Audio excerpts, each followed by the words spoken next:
ఆంధ్రప్రదేశ్ స్టూడెంట్కి అప్లై చేసుకోవడానికి మనకి డేట్ అయితే ఎక్స్టెండ్ చేసిన సంగతి అయితే అందరికీ తెలిసిందే. అసలు అయితే ఈ నవంబర్ 10th అయితే అప్లికేషన్స్ అనేవి ఎండ్ అవ్వాలి ఈరోజు. బట్ 3 days అయితే వాళ్ళు ఎక్స్టెండ్ చేయడం జరిగింది.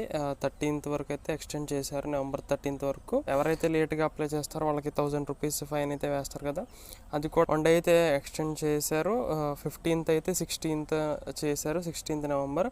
సో ఆన్లైన్ అప్లికేషన్స్ ఎప్పటి నుంచి ఎడిట్ చేసుకోవచ్చు, ఎప్పటి నుంచి ఎడిట్ ఆప్షన్ అవైలబుల్గా ఉంటుంది అని అయితే ఈ వీడియోలో అయితే చూద్దాం.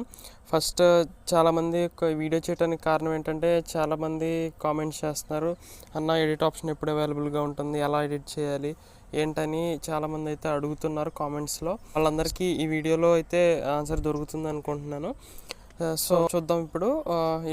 Editing of application will be enabled on 14th and 15th November అని అయితే ఇక్కడ మనకి మెన్షన్ చేశారంటే, 14th and 15th మీరు ఏదైతే తప్పులు పెట్టారో, అంటే కొంతమంది మదర్ నేమ్ మిస్టేక్ పెట్టడం, కొంతమంది ఏమో స్కూల్ నేమ్ ఇలా స్కూల్ టైప్ తప్పు పెట్టడం, ఇలా తప్పు పెట్టిన వాళ్ళు, ఇంకా సర్టిఫికేట్స్ ఏమైనా తప్పు అంటే జిరాక్స్లు అప్లోడ్ చేసిన వాళ్ళు ఎవరైనా ఉంటే ఈ 14th, 15th ఈ 2 daysలో మీరు ఎడిట్ చేసుకోవచ్చు అనమాట.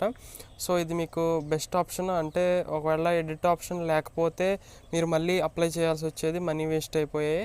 సో వీళ్ళు మనకి బెస్ట్ ఆప్షన్ అవైలబుల్గా తీసుకొచ్చారని అయితే అనుకోవచ్చు. సో మీరు 14th and 15th అయితే మీరు ఎడిట్ చేసుకోవచ్చు. వాళ్ళు ఫస్ట్ అనౌన్స్ చేసింది అయితే 11th నుంచి అయితే అవైలబుల్గా ఉంటుందని అయితే మెన్షన్ చేశారు, బట్ ఇప్పుడు చేంజ్ చేశారు.